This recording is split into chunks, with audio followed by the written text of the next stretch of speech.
बचपन में शादी कर दी जाती थी। मेरी माँ की 9 साल की उम्र में शादी हुई, मैं तो फिर भी 12 साल की उम्र में शादी हुई। बेटियों को घर में रखने का क्या मतलब होता है? मतलब जहर की पुड़ियों को घर में रखने के बराबर होता है। करेगी क्या पढ़ लिख कर? चूल्हा चक्की के सिवा करना क्या है लड़कियों को? तो क्यों पढ़ाना? तो जल्दी से शादी करा दो, अपने बोझ को कम करो, ख़त्म करो बात। इसके लिए मैंने पॉइज़न पी लिया था। मैंने सोचा कि मेरी ज़िंदगी में वैसा भी कुछ नहीं बचा है, मैं पढ़ना चाहती थी तो पढ़ नहीं सकी, तो फिर मैं आखिर करूँ क्या? माँ बाप पे बोझ नहीं बनना चाहती, तो फिर मुझे मर ही जाना चाहिए। मैं धरती पे ऐसे ही बोझ बन गई हूँ। कहीं बार एक टाइम खाते थे, एक टाइम भूखे रहते थे, कभी सूखी रोटी खा लेते, मतलब इस तरह की ज़िंदगी चल रही थी। तो 2000 कहाँ से होंगे? मैं जहाँ 100 रुपये नहीं देख सकती थी, वहाँ 50 लाख की ज़मीन मेरे पास में आ गई। जो क्रिमिनल टाइप के लोग होते हैं, तो उन्हें नहीं पसंद आया, तो उन लोगों ने एक मीटिंग कर लिया, बोला इसका मर्डर ही कर देते हैं। 99 की ये बात है। 99 में 11 बजे जाके 6 बजे मेरे हाथ में रिवॉल्वर लाइसेंस था। Today, I'm super excited, not just for the milestone that it is of the 25th episode of CXO Talks, but because आज मेरे साथ है Padmashri doctor Kalpana Saroj, someone I fondly call as Kalpana Aunty.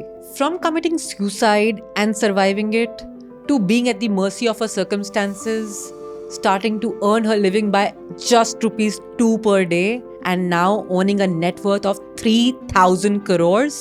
How did she manage to do this all despite her lack of education?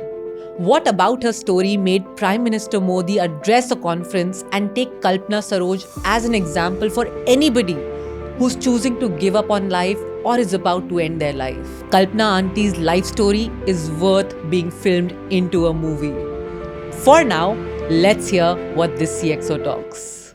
Kalpana Auntie, मैं इतनी खुश हूँ कि आप आज CXO टॉक्स पे आए हो एंड ये मेरी एक बहुत टाइम से इच्छा थी, एक विश थी कि आपके साथ कभी एक कॉन्वर्सेशन ज़रूर करना है, बिकॉज जिस तरीके से आपने मुझे इंस्पायर किया है, मैं ये चाहती हूँ कि जो भी मेरी CXO टॉक्स की ऑडियंस है, जो मैं जिनके लिए ये कर रही हूँ, स्पेशली विमेन एंटरप्रेन्योर्स जो यंग और एम्बिशियस हैं, उनको एक इंस्पिरेशन मिलनी चाहिए कि वो कभी गिव अप ना करें.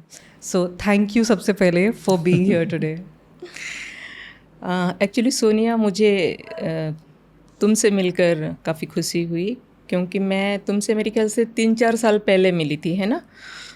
तब तुम कुछ कर रही थी, लेकिन आज यहाँ देखकर, इतना बड़ा सेटअप देखकर, इतना अच्छा काम कर रही हो तुम, तो मुझे ये सारा देखकर वाकई में बहुत खुशी हुई. Thank you. अरे मुझे याद है कि प्राइम मिनिस्टर मोदी ने एक कॉन्फ्रेंस में आपके लिए कहा था कि अगर किसी को भी, वो पूरी कॉन्फ्रेंस को उन्होंने एड्रेस किया था और बोला था कि अगर किसी को भी कभी ख्याल आता है अपनी जान लेने का या सुसाइड करने का, तो कल्पना सरोज से बात करें. आप बताइए ना कि ये उन्होंने क्यों कहा था, ऐसा आपकी लाइफ में क्या हुआ जिस कारण उन्होंने ये मैसेज उस पूरे भरे ऑडियंस को दिया? ऐसे है ना कि मेरे टाइम पे, मीन्स मेरे ज़माने में ऐसे ही कहेंगे, तो बचपन में शादी कर दी जाती थी. मेरी माँ की 9 साल की उम्र में शादी हुई, मैं तो फिर भी 12 साल की उम्र में शादी हुई.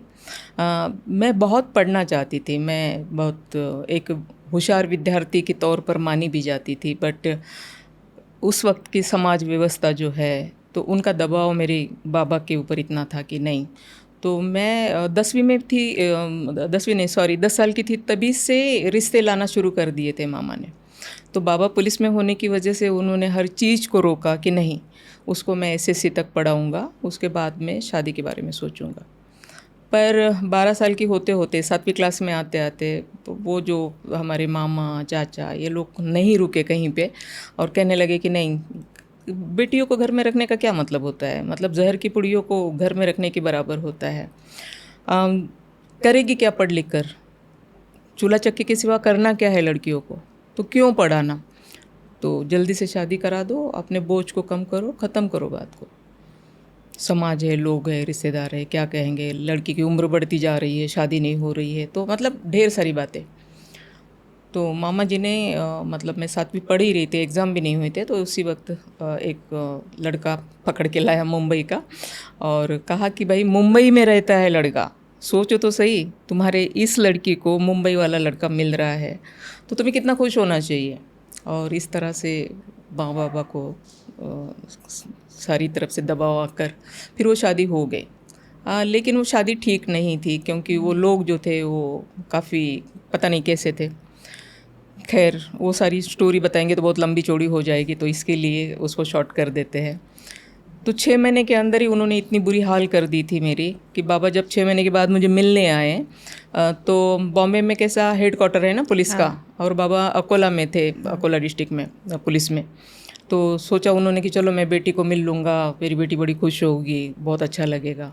और वो ड्यूटी के बहाने बॉम्बे आ गए और सीधा हमारे घर आ गए। घर आ गए तो मैं ऐसे ही मतलब फटे पुराने कपड़ों में, बालों की जटा होएले, पता नहीं एक अजीब सा, मतलब बाबा ने देखा तब तो वो पहचान ही नहीं पाए कि यही मेरी लड़की है, जो इतनी शौक चंचल, इतनी मतलब बातें करने वाली, इसको हो क्या गया है। तो बाबा को पहली टाइम मैंने देखा तब तो मोबाइल नहीं थे, फ़ोन तक नहीं थे घर के अंदर, जो हम बात कर सके कि हमें क्या तकलीफ़ हो रही है या क्या हो रहा है। ज़्यादा से ज़्यादा लेटर लिखेंगे, तो लेटर लिखने की भी इजाज़त नहीं थी, घर से बाहर जाने की इजाज़त ही नहीं, तो लेटर कहाँ से लिखेंगे। तो पहली बार जब बाबा को देखा तो काफ़ी लिपट के मैं रोई, बहुत रोई। तो बाबा ने कहा कि मैं अपनी बेटी को, मतलब शादी करके जब मैंने मतलब इस घर में भेजा है तो एक अच्छा सुखी संसार होगा ये सोच के भेजा है, आपने तो मेरी बेटी की बुरी हाल कर दी। तो उन्होंने कहा अभी तो कुछ नहीं हुआ है, अभी तो इसको हम लोग झाड़ को टांग के मारने वाले हैं मतलब अभी कुछ नहीं हुआ है, ठीक है। तो बाबा ने कहा कि क्यों मारोगे, आखिर क्या बात क्या है। नहीं, उसको झाड़ू अच्छे से नहीं आता है, खाना अच्छे से नहीं बनाती है, खाने में नमक डाल देती है, मिर्ची डाल देती है। हो सकता है कि मैं 12 साल की लड़की हूँ, इतने सारे लोगों का खाना बनाना है, हो सकता है नमक कभी ज़्यादा हो गया हो। तो उस बात पे भी तो काफ़ी मारते थे कि तेरी माँ ने यही सिखाया, कभी मिर्ची ज़्यादा हो गई या कम हो गई। तो इस तरह की छोटी छोटी बातों के ऊपर उन लोगों का जो तकलीफ़ देने का तरीका था, वही वो बाबा को गिनवा रहे थे कि ऐसा है। तो बाबा बोले तो इसके लिए तुम इतना मारोगे क्या। तो ठीक है, अगर तुमको मेरी लड़की नहीं पसंद है, मैं अपना लेके जाता हूँ। तो लेके जाने के लिए भी तैयार नहीं थे कि नहीं। तो मेरे बाबा पुलिस के ड्रेस में थे, बोला अच्छा ठीक है, कैसे तुम लोग रोकते हो मैं देखता हूँ, मैं अपनी बेटी को लेके जाऊँगा। एक तो तुम जुल्म कर रहे हो, ऊपर से लेके नहीं जाने दोगे, तो ऐसे नहीं चलेगा। तो बाबा क्रांतिकारी विचारों के थे, इसीलिए शायद उस वक्त मुझे ले गए। वरना कैसे है ना कि माँ बाप ये कहते हैं कि भाई बेटी की शादी एक बार कर दो, वहाँ मरे या जिए क्या करना है। तो इस तरह से बाबा मुझे घर वापस लेकर गए। उन्होंने कहा कि बेटा ऐसे करो कि भूल जाओ, एक बुरा सपना समझकर जो भी हुआ, अभी तुमको पढ़ाई करनी है, तुम्हारी इच्छा थी ना पढ़ने की, तुम पढ़ाई करो, मैं पढ़ाऊँगा तुम्हें और ज़िंदगी में आगे बढ़ो। पर इतना आसान नहीं था। जब मैं गांव गई तो हमारे जितने भी रिश्तेदार हैं वो सब मेरे बाबा को कोसने लगे कि कैसा आदमी है तू, ऐसा कहीं कर बेटी को उठा के लाता है क्या कोई। अरे एक बार शादी हो गई ठीक है ना, बेटियां मर के वहाँ से निकले, अर्थी निकले ठीक है, लेकिन ऐसा जीते जी कोई नहीं लाता।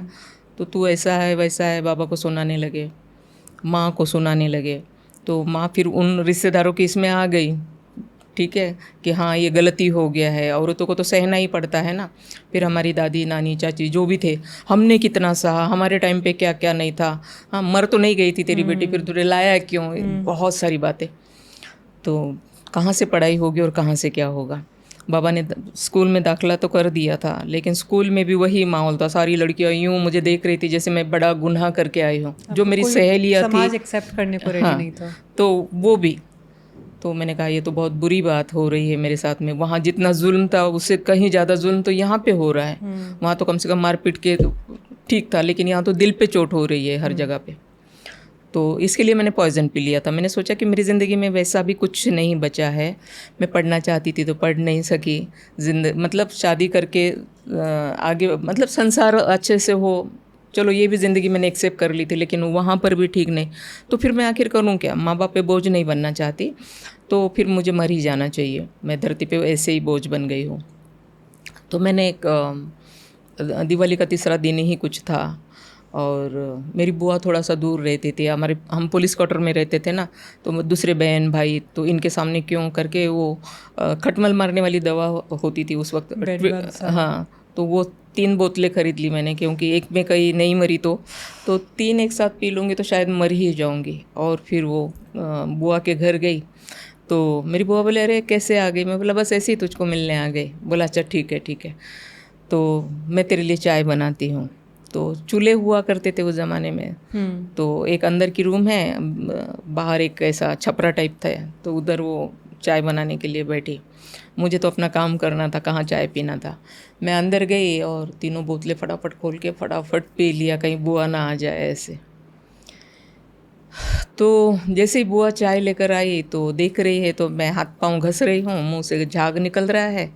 मेरी बुआ बोली कि ये क्या हो गया। हाँ, तो उसको लगा कहीं सांप वाप काटा होगा, गांव में होते हैं ना ऐसे, तो इसको ऐसे ही कुछ हुआ होगा। वो सोच ही नहीं सकती कि मैंने ऐसे कुछ किया, क्योंकि मैंने फटाफट पी के वो बोतलें भी बाहर फेंक दी थी ताकि इनको किसी को समझ में ना आए। तो फिर मेरी बुआ ने छाती पीटना शुरू कर दिया, ज़ोर ज़ोर से चिल्लाना शुरू कर दिया। तो आजू बाजू के लोग आ गए, क्या हुआ क्या हुआ। बोला अरे सांप काटा है इसको, देखो झाग निकल रहा है, चलो हॉस्पिटल लेके चलो। और फिर वो हॉस्पिटल लेकर गए। तो वहाँ जाने के बाद में पता चला इसने पॉइज़न पी लिया है। तो बचाने की काफ़ी कोशिश कर रहे थे। तो वो जो एरिया था वो तालुका का ठिकान था, मुर्तजापुर। तो वहाँ पे बड़े हॉस्पिटल नहीं थे, बड़े डॉक्टर नहीं थे। तो फिर वो डॉक्टर ने कहा कि मतलब पॉइज़न बहुत ज़्यादा हो गया है, तो बचने की उम्मीदें कम हैं, तो इसको तुम अकोला लेके जाओ, मतलब डिस्ट्रिक्ट की जगह पे लेके जाओ।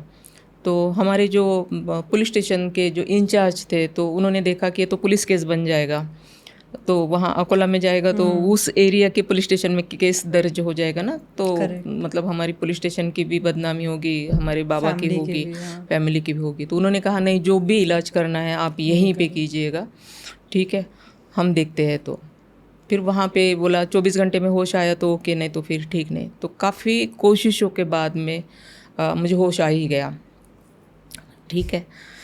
अब होश आ गया तो दूसरे दिन सारे लोग देखने के लिए आ रहे हैं। तो रिश्तेदार, वो पुलिस वाले सारे, सबको हम चाचा कहते थे ना, पुलिस लोगों को, उनको सब देखने आ रहे, सब डांट रहे, क्या लड़की पागल हो गई थी क्या, इस तरह से कोई करता है क्या, अगर मर गई होती तो क्या होता। लोग तो यही कहते कि महादेव की बेटी ने ज़रूर ऐसा कुछ किया होगा जिसकी वजह से मर गई है। किसी ने ये बात इतनी दिल की गहराई को चुभ गई मुझे कि मेरा दुख क्या है, मुझे तकलीफ क्या है, मैं क्यों मरना चाहती हूँ, ये कोई नहीं पूछ रहा है। ये कह रहे हैं कि मैं पागल हो गई थी, बाबा का नाम खराब हो रहा था। तो फिर मैंने सोच लिया कि ठीक है, अगर कुछ करके मरना है तो कुछ करके जी क्यों ना ले, ठीक है। तो बस आज के बाद जो मैं पल पल कहती थी कि मुझे मर जाना चाहिए क्योंकि मेरी ज़िंदगी अच्छी नहीं है, उस दिन के बाद में मैंने सोचा कि आज के बाद मरने वाली बात करना ही नहीं है, आज के बाद जीने की बात करना है, और जी के दिखाएंगे, कुछ करके दिखाएंगे, ये लोग जो कह रहे हैं। और फिर जब मैं घर आई तो मेरी माँ से मैंने कहा कि मैंने काफ़ी कोशिश की वहाँ पे कुछ काम मिले मुझे, लेकिन मेरी उम्र भी छोटी है, मेरे पास एजुकेशन भी नहीं है, तो कहाँ से मुझे काम मिलेगा। और वैसे भी उस ज़माने में कोई काम था ही नहीं, सरकारी नौकरियाँ मिलती भी नहीं थी। लेकिन इत्तेफाकन वो पुलिस डिपार्टमेंट की, लेडीज़ पुलिस की नौकरी आ गई थी। तो फिर मैं वहाँ पर चली गई, सर्कल साहब थे, उनको बोला मुझे मतलब पुलिस में भर्ती होना है। तो उन्होंने समझाया, बोला बेटा अभी तो छोटी है, तू ऐसे कर, तू एसएससी कर ले, क्योंकि पुलिस की बेटी थी तो इसलिए वो बेटा करके मुझे मतलब ये किए कि तू एसएससी कर, फिर तेरे को ना डायरेक्ट हम लोग पीएसआई बनाएंगे, ठीक है। तो समझा बुझा के उन्होंने मुझे भेज दिया। फिर मैंने नर्सिंग के लिए कोशिश की, यहाँ तक कि मैं सोच रही थी मैं मिलिट्री ज्वाइन कर लूँ, कम से कम देश के तो काम आ जाऊँगी, पर कहीं पे कुछ नहीं हुआ। फिर मैंने देखा कि खेतों में तो मैं काम कर नहीं सकती, फिर भी मैं कभी कभार खेतों में भी चली जाती थी, ठीक है। पर फिर क्या करें कि तो ये लाइफ ऐसी तो नहीं हो सकती ना, तो कैसे करें, कहाँ जाए। फिर मेरी माँ को मैंने कहा मुझे मुंबई भेजो। तो बोले क्या करेगी मुंबई जाके। मैं बोला वहाँ बहुत बड़ी बड़ी कंपनियाँ हैं, मिल है, कहीं ना कहीं कोई ना कोई नौकरी तो मिल जाएगी, तो वहाँ भेजो। तो माँ तैयार नहीं थी। बोले तेरे को मालूम है तेरे बाबा से मतलब भले क्रांतिकारी विचारों के रहे होंगे लेकिन स्ट्रिक्ट थे बहुत, तो उनके सामने तो हम लोग ऐसे भी बात भी नहीं कर सकते थे। तो बोले अभी बाबा नहीं भेजेंगे। मैं बोला नहीं भेजेंगे तो मैं ट्रेन के नीचे सो जाऊंगी, फिर तो तुम बचा भी नहीं पाओगे। फिर मेरी माँ ने बाबा को समझाया कि ये लड़की पागल हो गई है, ये जब जहर खा सकती है तो ये ट्रेन के नीचे भी जाएगी, तो उससे अच्छा है कि जहाँ भी रहेगी ज़िंदा तो रहेगी, इसको भेजो। और इस तरह से मैं मुंबई आई। तो मुंबई में आने के बाद में मेरे चाचा जी दादर में बापट रोड पे एक झोपड़पट्टी हुआ करती थी, वहाँ पे रहते थे। और उनको बहुत कम दिखता था आँखों से, लेकिन खुददार टाइप के थे वो। किसी के साथ में रह के यूं खाना खाना उन्हें अच्छा नहीं लगता था, तो पापड़ वगैरह वो उस वक्त वो कुछ चावल के पापड़, तले हुए पापड़ ऐसे कुछ बेचते थे और उससे वो अपना गुजारा करते थे, अकेले ही थे। तो कहते ना डूबते को तिनके का सहारा, तो मेरे लिए वो तिनका था कि मुंबई में कोई है मेरा अपना, मैं उनके पास। तो मेरी माँ उनके पास छोड़ के चली गई। तो चाचा भी थोड़े से नर्वस हो गए कि मैं खुद अकेला हूँ, अंधा हूँ, ठीक है, झोपड़पट्टी में रहता हूँ, फिर यहाँ का माहौल अच्छा नहीं है, जवान बच्ची है, क्या कुछ हो गया कम ज़्यादा तो क्या करूँगा। तो दादर में रेलवे क्वार्टर्स थे उस ब्रिज के नीचे, तो वो पापड़ बेचने वहीं जाते थे। तो एक एक्सप्रेस के ड्राइवर थे जो उनको अच्छा मानते थे, बिठाते थे, हम अक्सर उनसे बातें करते थे। तो मेरे चाचा ने बड़ी हिम्मत करके उनको बोला कि मेरी बेटी आई हुई है और मुझे अच्छा नहीं लगता कि मैं उसको उस एरिया में रखूं, तो क्या आप मेरी बेटी को आपके पास रख सकते हैं? खाने पीने का सारा खर्चा मैं दे दूंगा, वो कोई बात नहीं, खाली सर छुपाने के लिए आपके साथ में, आपके छाए में रहेगी। तो उन्होंने कहा कि ठीक है, 3 बेटी मेरी है, ये भी चौथी रह लेगी, कोई बात नहीं है, आप लेकर आ जाओ। और फिर मैं उनके घर में रही। उसके बाद में फिर मेरा सफ़र शुरू हुआ। तो मैं सिलाई जानती थी, तो उन्होंने पूछा क्या करना चाहोगे, तो मैंने कहा मुझे सिलाई आती है, इसके सिवा तो कुछ नहीं आता। बोला ठीक है। तो लोअर परेल में सन मिल कंपाउंड में, वहाँ पर उन्होंने मुझे एक होजरी की कंपनी में काम पे लगाया। बोला चलो ठीक है।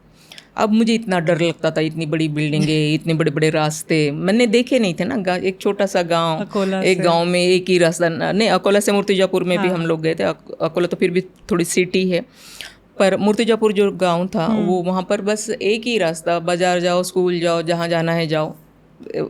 और यहाँ कहीं रास्ते, कहीं बिल्डिंग है, तो डर ऐसे लगता था कहीं मैं गुम जाऊंगी, कहाँ से देखूंगी, और मुझे एक जैसा दिखता था सारा कुछ, तो कौन से रास्ते से जाऊं, क्या करूं, बस ऐसे सारा। तो काफ़ी बार मैं लोकल से गिरी, काफ़ी बार, क्योंकि मेरी समझ में नहीं आता था कौन सी लोकल कहाँ जा रही है। दादर से चढ़ना है मुझे चर्ची गेट के लिए, और वहाँ पे लोअर परेल उतरना है, लेकिन लोअर परेल कब आता है, कैसे आता है, समझ में नहीं आता है। कुछ औरतें इधर भाग रहे, मतलब जाके खड़ी हो रही है, क्योंकि उन्हें उधर से उतरना है, कुछ इधर से आ रही है, इनको इधर से उतरना है, मैं कहाँ जाऊँ, मुझे समझ में ही नहीं आता था। तो यहाँ भी दौड़ती थी, वहाँ भी दौड़ती थी। औरतें बोलती क्या कर रही है इधर उधर, अरे जाना कहाँ है तुमको? तो लोअर परेल जा, अच्छा ठीक है, यहाँ पे खड़ी रहो ना फिर सीधे से। तो वहाँ पे खड़ी, तो उतरना भी नहीं जानती थी, तो कई बार औरतों के धक्कों से गिर जाती थी नीचे। तो इस तरह का काफ़ी स्ट्रगल रहा ज़िंदगी में। और कंपनी में काम के लिए बैठी मशीन के ऊपर, तो मशीन ही नहीं चल रही थी मुझसे। डर इतनी गई थी, क्योंकि इधर से लड़के बैठे, इधर लड़कियाँ, हम लड़के लड़कियाँ गाँव में एक साथ में काम ही नहीं करते, एक साथ बात ही नहीं करते कभी किसी के साथ में, और यहाँ लड़कों के साथ में कैसे काम करूँ। तो डर दिमाग में बैठ गया। तो मशीन चलाना आता है, लेकिन चल नहीं रही है वहाँ मुझे। तो वो जो इंचार्ज है वो बड़ी बुरी तरह से मुझे डांट दिया, बोले खुद को कारीगर कहती हूँ, मशीन भी चलाने नहीं आती है, भागो यहाँ से। तो फिर मुझे बहुत रोना आया कि मैं क्या कर सकती हूँ, कुछ भी नहीं कर सकती शायद। तो मैंने कहा नहीं, मैं काम के लिए आई हूँ, प्लीज़ मुझे कोई भी काम दे दीजिएगा। फिर उसने मुझे धागा काटने वाला वो काम दे दिया, जो सिल के जो निकलते हैं धागे, तो ये काटो, बोला ये आएगा, एक्स्ट्रा थ्रेड्स निकलते हैं उनको काटने का, उसका काटने का। तो वो 60 रुपये महीना और 2 रुपये रोज़ से वहाँ पे मैंने स्टार्टिंग में काम 2 रुपये दिन का, 2 रुपये दिन का। और फिर मुझे अपने आप पे ही काफ़ी गुस्सा आ रहा था, बड़ा अफसोस हो रहा था कि ये क्या हो रहा है मेरे साथ में। फिर मैंने सोचा नहीं, हिम्मत करनी पड़ेगी अपने को। तो ये लोग जब टी टाइम और लंच टाइम के लिए बाहर जाते, मैं मशीन पे धीरे से बैठ जाती थी और चला लेती थी। मैं मशीन तो आती है मेरे को, क्या प्रॉब्लम क्या है। और फिर मैंने उसको बोला कि मैं मशीन चला लूँगी। बोला नहीं, अब 1 महीना यही काम करो, बाद में देखेंगे।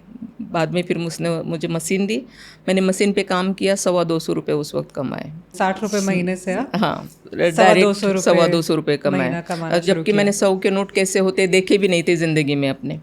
क्योंकि बाबा को 300 रुपये पगार आती थी, वो सीधा माँ के हाथ में जाती थी। हम लोग कितना पैसा देखेंगे, ज़्यादा से ज़्यादा 1 रुपया, 50 पैसे, 60 पैसे, इससे ज़्यादा नहीं। और मेरी अपनी कमाई 100-225 आई। उससे मेरी बहुत हिम्मत बढ़ गई कि नहीं, मैं कुछ कर सकती हूँ। और फिर वहाँ से वो दौर शुरू हुआ। 2-2.5 साल गए, काफ़ी सारे पैसे। वो गुजराती फैमिली इतनी अच्छी थी बेचारी, वो मेरे से पैसे नहीं लेती थी। बोलता है नहीं नहीं, हमारी बेटी है, बेटियों से गुजराती लेते नहीं हैं, बेटियों को देते हैं। तो बोला लेकिन कैसे मुमकिन है, ये पैसे मैं करूँगी क्या, क्योंकि मुझे नहीं चाहिए ना, मैं खाती पीती आपके घर में, रहती आपके घर में, आप लीजिए। उन्होंने नहीं लिया। मेरी को पतरे की पेटी थी जो गांव से लाई थी मैं, तो उसी के अंदर वो मेरे पैसे संभाल के रख देते थे। 2-2.5 साल में बाबा की नौकरी चली गई मतलब सस्पेंड हो गए किसी कारणवश। तो बाबा को इतना शौक लग गया, क्योंकि मेरे बाबा बड़े सच्चे ईमानदार और सब कुछ, लेकिन किसी कारण पता नहीं सस्पेंड कर दिया गया उनको। तो वो बहुत शौक में थे ऐसे। तो मैंने माँ से कहा, क्योंकि फिर गांव में हमारे पास कोई दूसरा घर नहीं था, क्योंकि दादाजी तो वैसे ही मज़दूर थे, मज़दूरी करके खाते थे, तो उन्होंने कभी कोई घर बनाया नहीं था। जो मिट्टी का एक छोटा घर था जिसमें मेरे चाचा बुआ वो सारे रहते थे। तो बाबा की नौकरी जाने के बाद में ये लोग कहाँ जाएंगे। फिर मैंने इनको कहा कि तुम मुंबई आ जाओ, हम लोग यहाँ मेहनत करेंगे, काम करेंगे और खाएंगे, यहाँ अच्छा है, गांव में तो कुछ होना नहीं है। तो मेरे पास भी काफ़ी अच्छे पैसे जमा हो गए थे, 2,500-3,000 रुपये, क्योंकि वो डेली के उसी में जमा होते थे। तो हम लोग यहाँ एक घर ले लेंगे, आ जाइए। तो फिर ये लोग मेरे पास यहाँ आ गए। तो बॉम्बे में घर लेना तो मेरे लिए नामुमकिन सा था। फिर मैंने कल्याण में एक 400 रुपये डिपॉजिट और 40 रुपये भाड़े से एक चौल में एक घर ले लिया। ये कौन सा साल था आंटी? ये तो अभी मैंने 80 नहीं, इससे भी पहले 75-76 ऐसे कुछ था। तो आपने पहला घर लिया? पहले घर लिया भाड़े से। हाँ। और फिर उसमें हमारे पास बर्तन नहीं, सोने के लिए कपड़े नहीं, तो जो गोनियाँ वगैरह होती है इस तरह से वो डाल देने का, उसी के ऊपर लेट जाने का। ढंग के कपड़े नहीं किसी के पास में, सारा कुछ इस तरह से, बर्तन नहीं, तो पतीले में आटा गूंद लेने का, वो आटा निकालने के बाद में उसमें सब्जी बनाने का, मतलब इस तरह से सारा कुछ। पर धीरे धीरे लेते रहे। तो ऐसे कुछ दिन चले गए। फिर मेरी बहन बीमार हो गई और मैं खुश थी कि चलो मतलब अपने बलबूते पे जी रहे हैं, अपने कदमों पे खड़े हैं, किसी से मांग नहीं रहे, एक खुददारी की ज़िंदगी, अच्छी ज़िंदगी हम जी रहे हैं। अब कितने टाइम खाना खाया, भूखे हैं, पैसे है, वो उसकी ये नहीं थी, लेकिन हम लोग अच्छा है, सुखी है और फैमिली के साथ है, और अच्छी बात है। कुछ दिन के बाद में मेरी एक मुझसे छोटी बहन वो बीमार हो गई। तो इतनी बीमार हो गई वो कि कुछ ही दिनों में, मतलब जब हम सरकारी हॉस्पिटल थे उस वक्त, उनको वहाँ लेकर गए तो उन्होंने कहा कि नहीं, उसके पेट में पानी हो गया है, तो उसको ये करने के लिए करीबन 2-1 हज़ार रुपये का खर्चा आएगा। तो अब 2,000 रुपये कहाँ से दे। हम लोग तो कहीं बार एक टाइम खाते थे, एक टाइम भूखे रहते थे, कभी सूखी रोटी खा लेते, मतलब इस तरह की ज़िंदगी चल रही थी। तो 2,000 कहाँ से होंगे। वो 400 रुपये भाड़ा भरना ही मुश्किल था, क्योंकि मैं अकेली कमाने वाली, बाकी सारे खाने वाले थे। उसमें भी मेरा पास भी होगा और घर के खर्चे भी चले गए, तो बहुत मुश्किल था सब कुछ। और देखते ही देखते मेरी बहन मर गई। लेकिन मरते टाइम पे वो ऐसे, मतलब उसका नाम भी आशा था, तो ऐसी आशा से मुझे देख रही थी कि दीदी मुझे बचा ले, मैं मरना नहीं चाहती, मुझे बचा ले किसी भी तरह से। और मैं इतनी मजबूर और बेबस थी कि मैं उसको बचा नहीं पाई। लेकिन ये बहुत बड़ा शौक था मेरे लिए कि आज चंद रुपयों के लिए मैं अपनी बहन को बचा नहीं पाई। कल माँ बीमार हो सकती है, बाबा बीमार हो सकते हैं, मेरी दूसरी बहन है, मेरे भाई है, अगर इनके साथ भी ऐसा कुछ हुआ तो मैं क्या करूँगी। तो जाना कि पैसा कितना इम्पोर्टेंट है ज़िंदगी के लिए। ज़िंदगी इम्पोर्टेंट नहीं, पैसा इम्पोर्टेंट है। अगर पैसा नहीं है तो ज़िंदगी की कोई कीमत ही नहीं है। तो ये पैसा कमाना पड़ेगा, कैसे कमाएंगे, सूझ नहीं रहा था कुछ। मेरे पास में कोई एजुकेशन नहीं है ज़्यादा, वो बाद में मैंने 8वीं 9वीं तक 9वीं 10वीं तक कर लिया था, वो अलग चीज़ है। लेकिन ऐसे एजुकेशन को कौन पूछता है। तो मेरे पास ना तो कोई एजुकेशन है, ना तो कोई बैकग्राउंड है कि कोई मुझे पैसे दे देगा कि बेटा तो कुछ कर ले, ऐसा भी कुछ नहीं है। और फिर मैं क्या करूं, कैसे करूं, बहुत सोचती रही। वो कहीं बार काम से छूटने के बाद में वो दादर, वो डॉक्टर बाबा साहब अम्बेडकर का वो चैत्य भूमि है ना, वहाँ जाकर बैठ जाती थी समंदर को देखते हुए कि क्या होगा ज़िंदगी का। तो सोचते सोचते फिर ऐसा ख्याल आया कि मैंने पढ़ा कहीं पे कि गवर्नमेंट की कुछ स्कीम है जो बेरोज़गार लोग हैं उनके लिए, मतलब वो कुछ फंड देते हैं। तो मैंने देखा चलो देखते हैं। तो 5,000 से 5 लाख रुपए तब दिया करते थे। खादी ग्राम उद्योग था और ये SC/ST के लिए भी था। तो इस तरह से मतलब 3-4 ये निकले हुए थे उस वक्त, स्कीम था बेरोजगारों के लिए। हाँ, लोन मिलता था। तो एक पहचान का आदमी मिला, तो पंचायत समिति मुझे लेकर गए। अब मुझे नहीं पता कौन से पेपर बनाने हैं, क्योंकि पेपर के सिवा तो कुछ नहीं होना है, ठीक है, वो दारिद्र्य देश के नीचे बोलते हैं ना, तो उसको मतलब मिलेगा। तो हम तो दारिद्र्य देश के रेशा के नीचे ही थे, पावर्टी लाइन एकदम लो बिलो पावर। हाँ, तो फिर उसके लिए फिर वो जाति का दाखला, फिर क्या उत्पन्न है कि नहीं उसका दाखला, पता नहीं कौन से दाखले, गांव जाके वो दाखले लेकर आने का, यहाँ पेपर वर्क करने का, बहुत मगजमारी की। और ये सब आपने किया बावजूद इसके कि आपकी पढ़ाई खुद की कुछ पूरी नहीं नहीं हुई थी, कुछ कोई नहीं बैकग्राउंड नहीं था, कुछ नहीं था। उसके बावजूद किया, 50,000 का लोन लिया। 50,000 का लोन लिया कि मैं बुटीक शुरू करूँगी, क्योंकि मेरी एक्सपर्टीज़ उसी के अंदर थी। और वैसे भी मैंने एक घर में मशीन ले रखी थी, क्योंकि वहाँ काम पे जाकर आके फिर मैं अपना घर में सिलाई करती थी, तो उसमें भी कुछ पैसे आते थे जिसकी वजह से अपना घर चलता था। तो बुटीक शुरू करने के लिए मैंने वो 50,000 का लोन लिया। लेकिन उस ज़माने में फैशन वैशन कुछ थी ही नहीं। अब मैंने सोचा एक आध ब्लाउज़ आ जाएगा, कुछ ड्रेसेस आ जाएंगे, मैं सिल लूँगी तो कुछ मिल जाएंगे अपने को 100-200 रुपये। फिर तो उतना कुछ आता नहीं था, उतना कुछ मिलता नहीं था। तो मैं बोला ये तो बेकार हो गया। तो हमारे यहाँ पे उल्लासनगर में फर्नीचर वगैरह का काफ़ी सारा चलता है।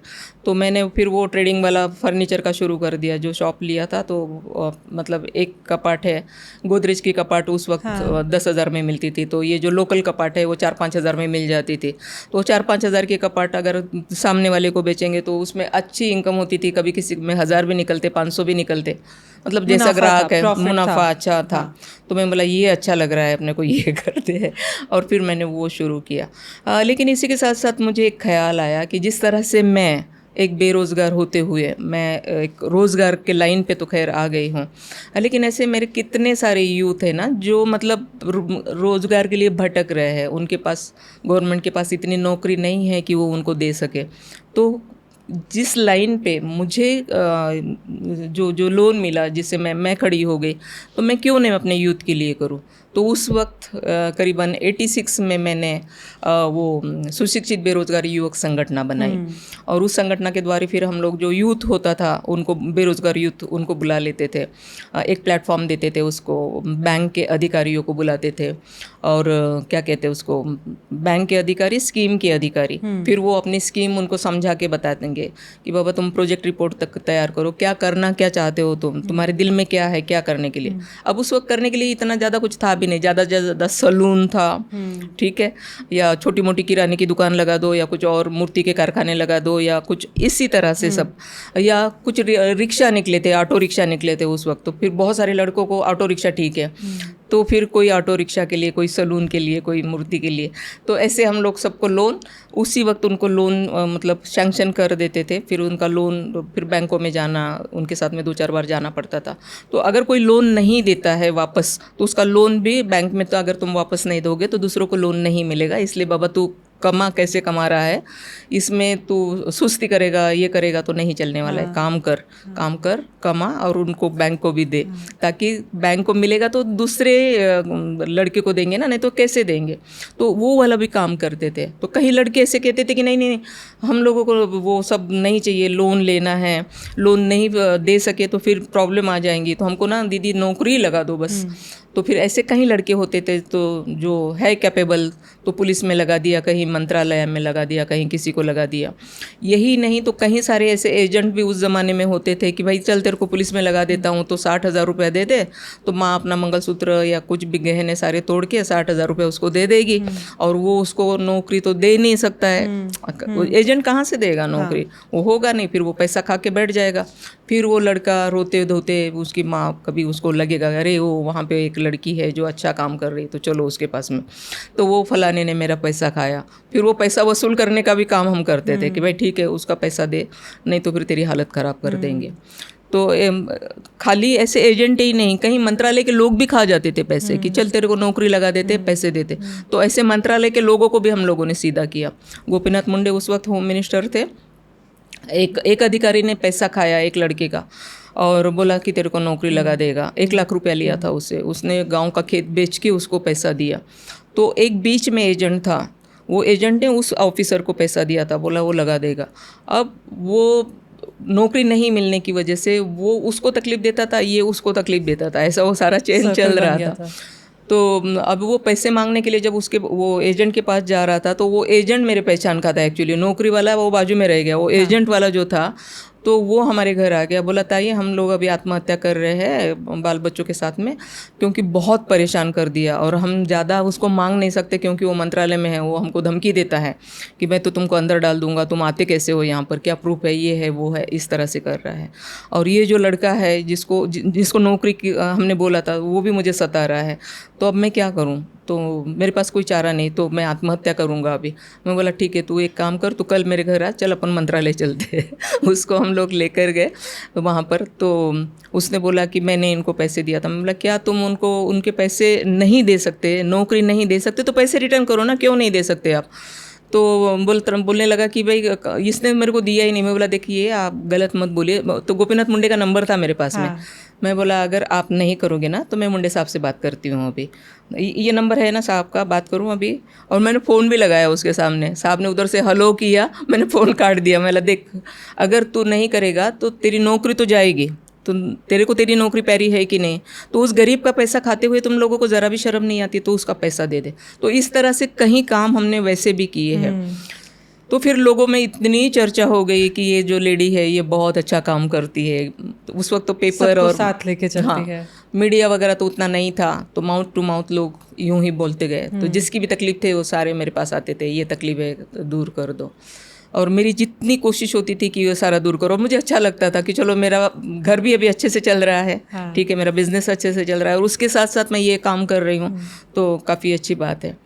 तो बीच में फिर एक कल्याण में एक प्लॉट था जो लिटिगेशन में था सारा प्लॉट, और उतना ही प्लॉट उस आदमी के पास में था। तो वो मेरे पास में आया, बोला दीदी मुझे ना सख्त पैसों की सख्त ज़रूरत है, करीबन मतलब 2.5 लाख रुपए में मैं मेरा ये प्लॉट आपको देता हूँ, आप ले लीजिए और मुझे पैसे दे दीजिए। तो मैं बोला 2.5 लाख रुपए मैं कहाँ से दूंगी भैया, 2.5 लाख रुपए अभी तक जमा नहीं है मेरे पास में किए। तो बोलता है कम से कम 1 लाख रुपए मुझे दे दो, मेरा काम चल जाएगा, 1.5 लाख रुपए तुम बाद में दे देना। तो मैंने 1 लाख रुपए में कुछ पैसे मेरे पास जमा हो गए थे, कुछ पैसे मैंने यहाँ वहाँ से लेके उसको 1 लाख रुपए दे दिए। उसने कुछ पेपर्स मुझे लाके दे दिए कि ये पेपर है ज़मीन के, आप देख लो। तो हम लोग जो ये प्रोग्राम करते थे ना गेट टुगेदर का, तो काफ़ी सारे एडिशनल कलेक्टर, कुछ डिप्टी कलेक्टर, इस तरह से, क्योंकि रेवेन्यू के लोग ज़्यादा मतलब संपर्क में आते थे, कभी एसीपी डीसीपी इस तरह के लोग, ताकि लड़के लोगों को मोटिवेशन मिले। तो ऐसे उन लोगों को लाते थे, तो इसकी वजह से हमारी अच्छी पहचान हो गई थी।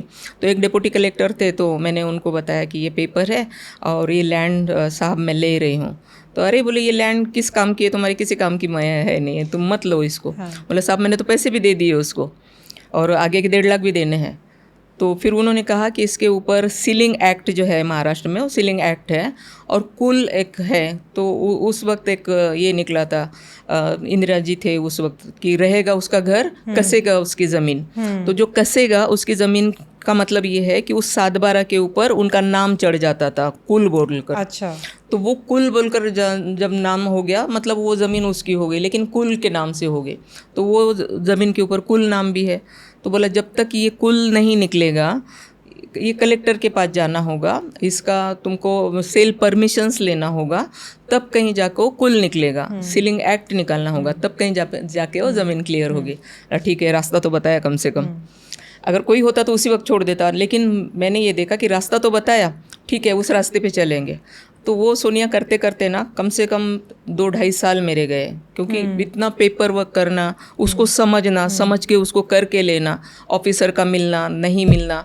फिर वो एक ऑफिसर जो सीलिंग के लिए था, तो थाना से आगे जवाहर है, जवाहर जाना पड़ता था, जवाहर से वापस आना पड़ता था, मतलब बहुत सारा ऐसा। लेकिन उसको मैंने क्लियर करके ही रखा। जब वो क्लियर हो गया तो वही 2.5 लाख रुपए की ज़मीन 50 लाख रुपए की हो गई। मतलब अभी हम देख सकते हैं कि ये तरक्की का राज भी क्या है। तो ये है कि यहाँ हम थके नहीं, जहाँ उसने कहा 2-2.5 साल हमने मेहनत की। अभी मुंबई से जवाहर जाना मतलब एक आदिवासी एरिया है, वो ठाना डिस्ट्रिक्ट के आगे। तो जाने आने के लिए हमारे पास उस वक्त गाड़ी घोड़े भी नहीं थे, यही बस से जा रहे हैं, कैसे आ रहे हैं, कितनी स्ट्रगल कर रहे हैं, कितनी तकलीफ हो रही है, भूखा पैसा रहना पड़ रहा है, पर ओके जिद है कि इस पेपर को क्लियर करना है। और आखिर उस पेपर को क्लियर किए, पता चला इसकी कीमत हो गई अभी 50 लाख, क्योंकि बहुत हॉट प्रॉपर्टी थी वो, रोड के ऊपर है, बहुत हॉट है। तो अभी क्या करेंगे, प्रॉपर्टी तो आ गई। पर आंटी एक क्वेश्चन मेरे को जो दिमाग में आ रहा है इस समय, कि कितनी बार होता है आजकल जब मैं इतने यंग और एम्बिशियस एंटरप्रेन्योर्स जो महिलाएं हैं वुमेन से मिलती हूँ, बात करती हूँ, बहुत जल्दी हार मान जाते हैं। कुछ प्रॉब्लम आती है, कहीं पे लगता है कि अपना बिजनेस ग्रो करने में कहीं पे बहुत ज़्यादा प्रॉब्लम्स आ रही हैं, तो कहीं ना कहीं हार मानने लग जाते हैं। आपने इतनी स्ट्रगल के बावजूद, इतना सब कुछ होने के बावजूद, जो आपने नेटवर्क क्रिएट किया अपना, जो आपने बताया कि रेवेन्यू के ऑफिसर्स थे, या आप जो लोगों का हेल्प करते करते, सहायता करते करते, जो आपने एक अपना एक तरीके से कॉन्स्टिट्यूएंसी बना लिया। हाँ। तो ये सब करने का आप में प्रोत्साहन कहाँ से आया? आपको कहाँ से समझ में आया कि ये सब करना है मुझे? एक्चुअली उस वक्त तो ऐसे था ना कि मुझे खुद की जो तकलीफ़ें थी, तो अगर मैं ये नहीं करती तो ये तकलीफ़ें हैं, ठीक है। अगर मुझे यहाँ से निकलना है तो मुझे ये काम करना ही करना है। तो अपने ही अंदर से इतना मतलब ये था मुझे कि मुझे ये करना है, हर हाल में करना है। और मैंने वो किया। ये मैंने हार न मानने वाली ही एक बात जो मेरी तरक्की का रास्ता है कि हार नहीं मानना है किसी सूरत में। और मैंने हार नहीं मानी। उस लैंड की कीमत जहाँ मेरे पास मैं जहाँ 100 रुपये नहीं देख सकती थी, वहाँ 50 लाख की ज़मीन मेरे पास में आ गई। अब 50 लाख की ज़मीन का मैं करूँगी क्या? तो मुझे किसी ने कहा कि डेवलप करो, बिल्डिंग बनाओ। मैं बिल्डिंग कैसे बनाऊँगी, मेरे पास तो कोई पैसे है ही नहीं है बिल्डिंग बनाने के लिए। फिर मैंने सोचा कि चलो किसी पार्टनर को ले लेते हैं। तो मैंने एक सिंधी पार्टनर को ले लिया। 65% उसका, 35% मेरा, क्योंकि ज़मीन मेरी है, डेवलप वो करेगा और 35% मुझे ये दे देगा, माल दे देगा, मैं बेचूंगी, ठीक है। और इस तरह से वो बिल्डिंग बनाने के लिए मैंने सोचा। लेकिन जैसे ही मैंने बिल्डिंग बनाने के लिए सोचा, प्लान पास हो गया, तो जो लोकल लोग होते हैं, जो क्रिमिनल टाइप के लोग होते हैं, तो उन्हें नहीं पसंद आया। मेरी उम्र भी उस वक्त ऐसे ही कोई 19-20 साल की रही होगी। हाँ, एक लड़की, उनको ऐसे लगा कि मैं बाहर से, मतलब अकोला से, मुंबई से तो नहीं हूँ ना, तो बाहर से आके हमारे एरिया में बिल्डिंग बनाएगी, इतनी हिम्मत। हाँ, तो ये तो बहुत ज़्यादा हो रहा है। तो वो लोग मुझे डराना धमकाना शुरू कर दिया उन्होंने। तो मैंने डरना सीखा ही नहीं था, तो मैं डरती ही नहीं थी किसी बात को, जो होगा देखा जाएगा। मैं अपना चल रही थी कि मेरा प्लान पास हो गया, फिर हमने बोर्ड लगा दिया। हाँ, तो फिर वो लोगों की धमकियाँ शुरू हो गई, ज़्यादा ही ज़्यादा हो गई। अब ऐसे करते करते उन लोगों ने देखा कि ये तो डर नहीं रहे, अब करेंगे क्या। तो उन लोगों ने एक मीटिंग कर लिया, बोला इसका मर्डर ही कर देते हैं, क्योंकि ये मानती ही नहीं है।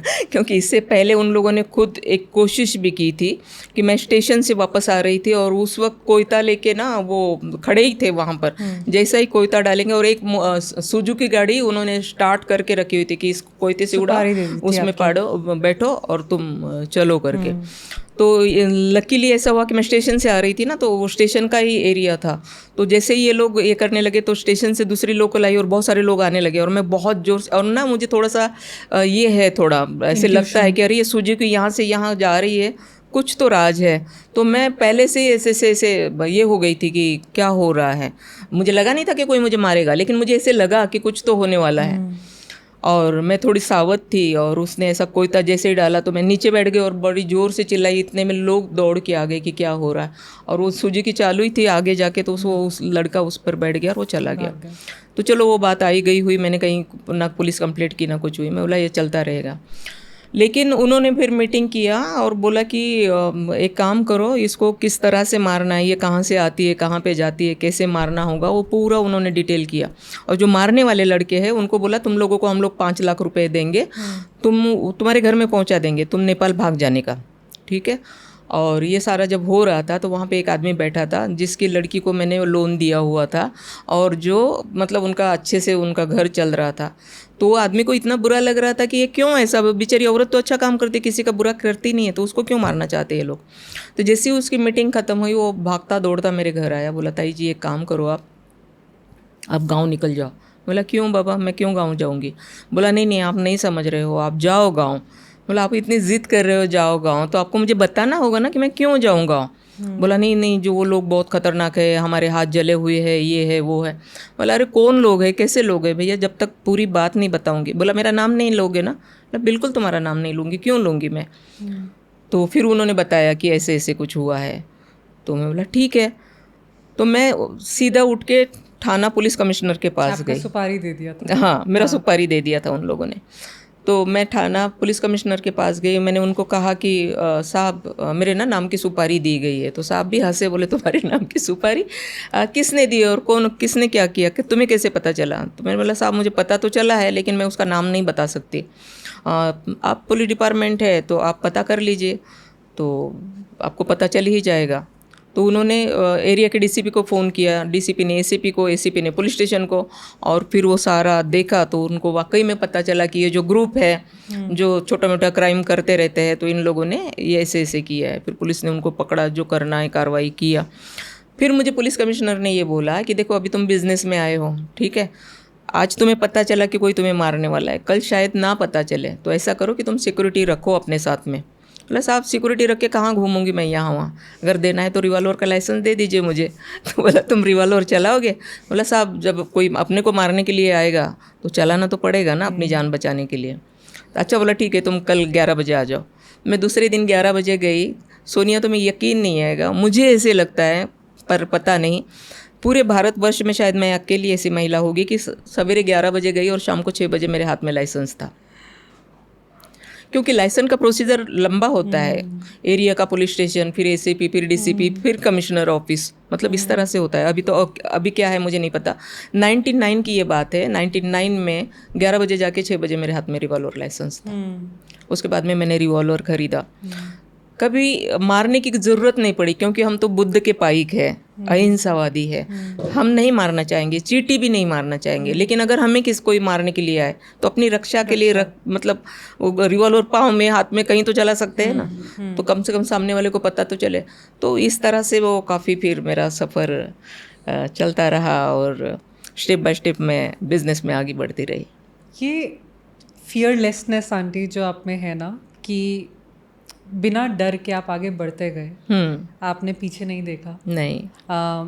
एक वेरी रिसेंटली ना एक किताब में पढ़ रही थी, man search for meaning, Victor Frankl की है। तो वो उस टाइम की है जब वर्ल्ड वॉर 2 के दौरान बहुत उन्होंने भी जूश जो लोग थे, बहुत उनको भी बहुत गैस चेम्बर्स में डाला गया, बहुत कुछ उनके अगेंस्ट किया गया। तो उन्होंने एक बात जो बोली ना कि अगर आपकी लाइफ में एक पर्पस है, एक मीनिंग है, तो आप हार नहीं मानते हो। बिल्कुल। और वो शायद मुझे लगा वो आपके लाइफ में एक मोमेंट था जब आपकी बहन के साथ जो हुआ, कि आप उस टाइम पे 2000 रुपये इकट्ठे नहीं कर पाए। तो शायद से वो एक आपकी लाइफ में एक मीनिंग आ गया कि कभी मैं अपने साथ या किसी और के साथ पैसों की वजह से ऐसा होने नहीं दूंगी। बिल्कुल सही। कि कोई हार मान जाए।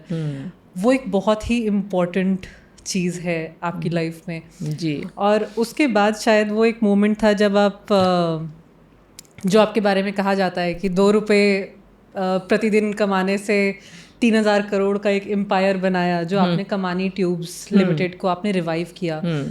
तो वो स्टोरी कैसे शुरू हुई? क्योंकि एक सिख कंपनी को जो काफ़ी कर्जों में है, शायद से उस पर 116 करोड़ का लोन था, 140 लिटिगेशंस थी, और आपने यही फियरलेसनेस से कि अब मैं डरूंगी नहीं, अब मेरे पास अगर ये भी एक प्रोजेक्ट आया है तो मैं इसको भी अब टर्न अराउंड करूंगी।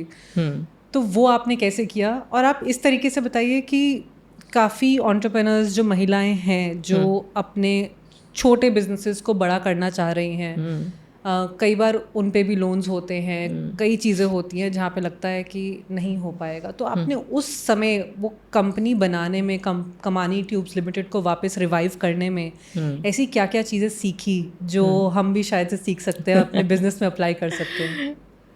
मैं सबसे पहले तो ये सीखी ना कि मैं मतलब मेरे पास एजुकेशन ना होते हुए भी मैं लॉयर बन गई, क्योंकि 140 लिटिगेशन के केसेस को बात करना है लॉयर के साथ में, तो लॉयर की तरीके से ही बात करना होगा, हर चीज़ को देखना होगा, उसमें से क्या पॉइंट है जिसके ऊपर हम केस जीत सकते हैं, तो वो सारी चीज़ों को सीखना होगा। और मैं तुम्हें ये बताना चाहूँगी कि कहीं लोग ऐसे हैं जिनके सिर्फ 1 केस या 2 केस होंगे, पूरी ज़िंदगी ख़त्म हो जाती है इंसान की।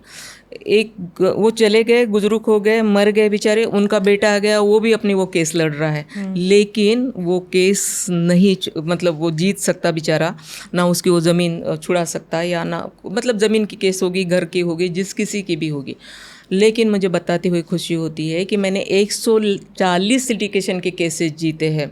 फिर तुम्हारा सेशन कोर्ट होगा, हाई कोर्ट का single bench, double bench, supreme court, मैं सुप्रीम कोर्ट तक के मतलब ये सारी केसेस जीती हूँ। तो इस बात की मुझे खुशी है कि मैं, और इसमें सिर्फ सच्चाई और ईमानदारी और सब कुछ था, इसीलिए शायद मुझे प्रकृति ने साथ दिया, ऊपर वाले ने साथ दिया, जिसकी वजह से एक इतनी हार्ड चीज़ है उसके बावजूद भी वो कैसे स्मूथ होके कैसे निकल रही है। क्योंकि जैसे कहते हैं ना कि यूं ऐसे जैसे धागा एक बार ये हो जाता है तो उसको खोलना कितना मुश्किल हो जाता है, तो उसी तरीके से था। लेकिन धीरे धीरे धीरे धीरे किस तरह से मैंने उसको निकाला।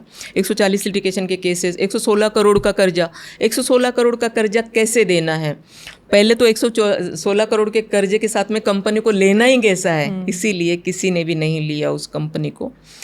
ऐसे नहीं था कि भारत देश में लोग पैसे वाले नहीं थे या उनके पास पैसे नहीं थे, वो लेना नहीं चाहते थे, ऐसी कोई बात थी ही नहीं, ठीक है।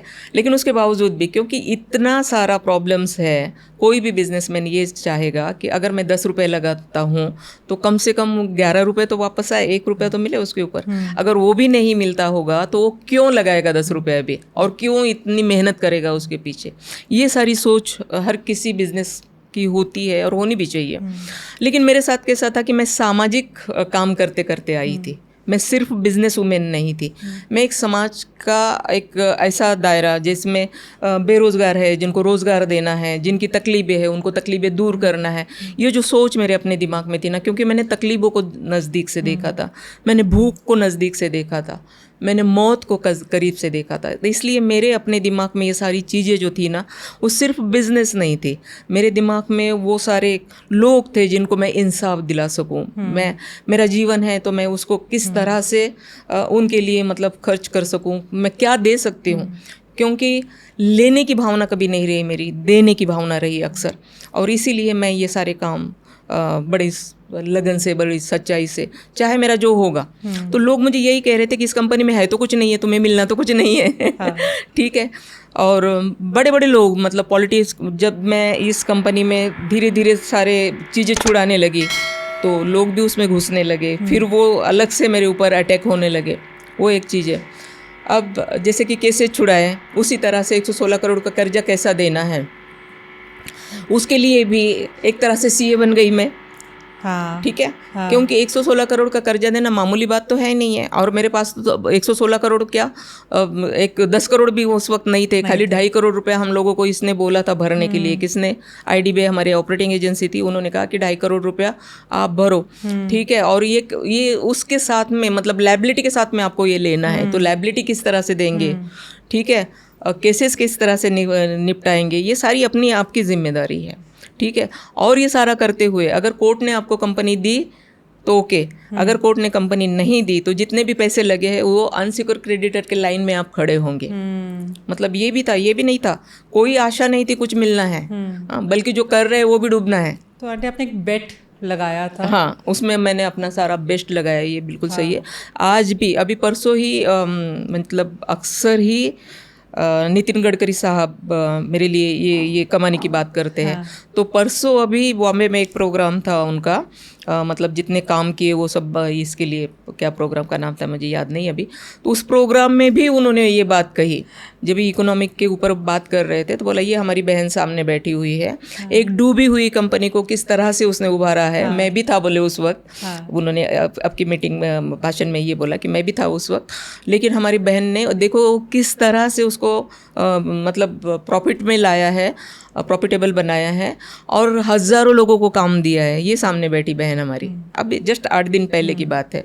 और इससे पहले तो वो ये कहते थे कि जो मैं नहीं कर सका तुमने किया कैसे, क्योंकि वो पीडब्ल्यूडी मिनिस्टर थे उस वक्त, जिस वक्त कमाने का काम चल रहा था। तो वो चाहते थे कि वर्करों के लिए वो कुछ करे जिससे वर्करों का कुछ हित हो, लेकिन उसमें प्रॉब्लम ही इतने सारे थे कि वो, और फिर क्या है ना कि बहुत डीप में जाना पड़ेगा तुमको, उसका स्टडी करना पड़ेगा कि आखिर क्या करने से ये प्रॉब्लम सॉल्व हो सकती है। खाली ऊपर ऊपर देखने से नहीं तुमको समझ में आएगा कि क्या करना है। तो इसी तरह से 116 करोड़ का कर्जा आया कहाँ से, उसको देंगे कहाँ से, और कैसे इसको सॉल्व करेंगे, उसके ऊपर काफ़ी स्टडी की हम लोगों ने।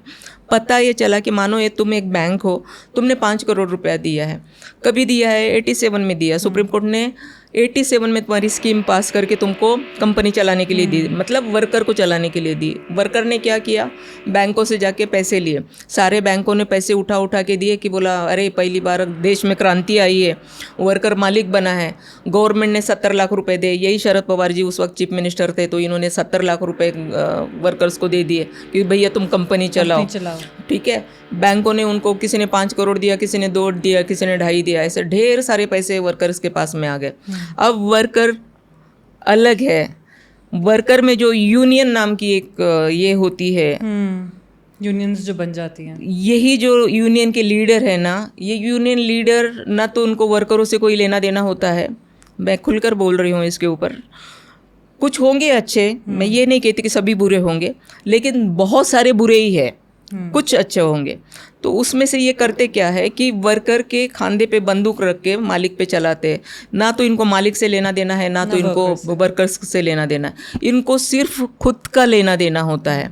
ये वाकई जो यूनियन लीडर है ना, ये लीडर नहीं, ये दलाल है, जो देश को सही में नुकसान पहुंचा रहे हैं। मैंने तो ये सारी बातें, योजना भवन जब था तो 40 लोगों की इसमें भी मीटिंग में ये दलालों के बारे में काफ़ी सारी बातें की थी, मीटिंग में बात की थी।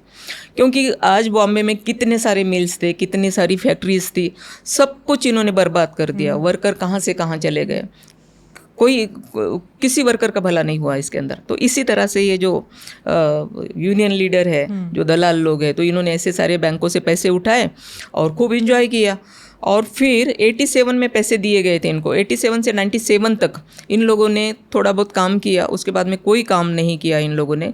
कंपनी बंद है, उसमें कुछ नहीं, कामगार जाके खाली कंपनी में जाके बैठ जाते थे, लेकिन इन्होंने डिक्लेयर तक नहीं किया कि कंपनी बंद हो गई करके।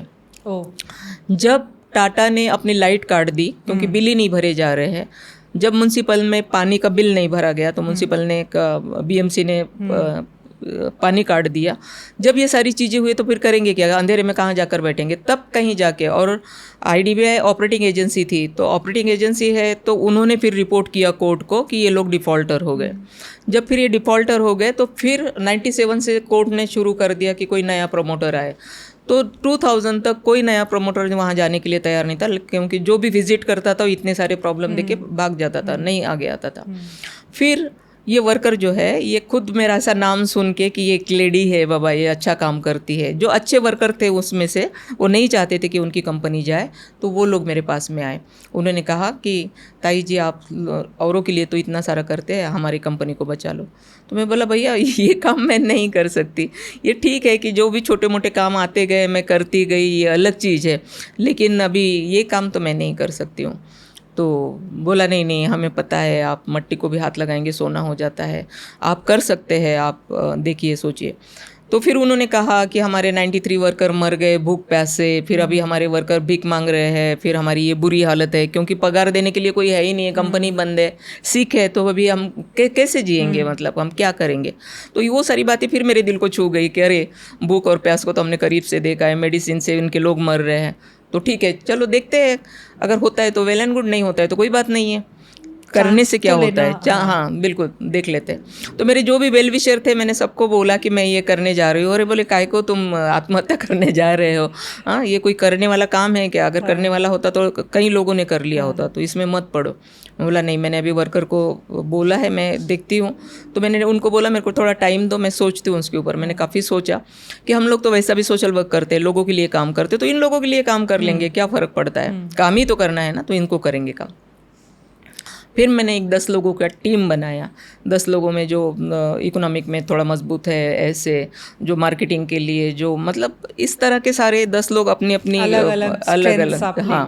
अच्छा, उन 2 लोगों को कोई इंटरेस्ट नहीं था उस कंपनी के लिए, सिर्फ उन्होंने मुझे रिस्पेक्ट करके वो लोग मेरे साथ में आए थे। फिर ऐसे हम लोगों ने टीम बनाई, फिर एक स्कीम तैयार किया कि किस तरह से हम लोग इस कंपनी को चलाएंगे, किस तरह से ये पेमेंट देंगे, किस तरह से वर्कर के पेमेंट, बैंकों के पेमेंट, मतलब वो सारा कुछ, कोर्ट के केसेस कैसे हम देंगे करके वो सारा स्कीम बनाया और फिर एक बोर्ड मीटिंग चल रहा था। बोर्ड मीटिंग में करीबन जो बैंक थे 4-5 बैंक के जो लिएबिलिटी थी वो सारे डायरेक्टर वहाँ बैठे हुए थे। उसके बाद में कोर्ट का भी डायरेक्टर, क्योंकि कोर्ट के अंडर ही थी कंपनी तब भी, कोर्ट के एक डायरेक्टर थे, IDBI के एक डायरेक्टर वहाँ बैठे हुए थे।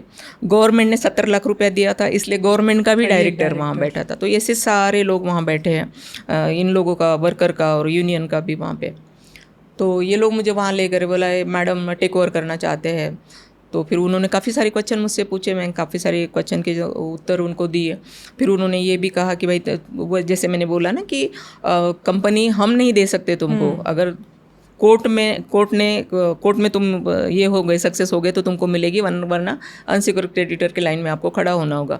उसके लिए सबसे पहला 2.5 करोड़ रुपए आपको IDBI में जमा करना होगा।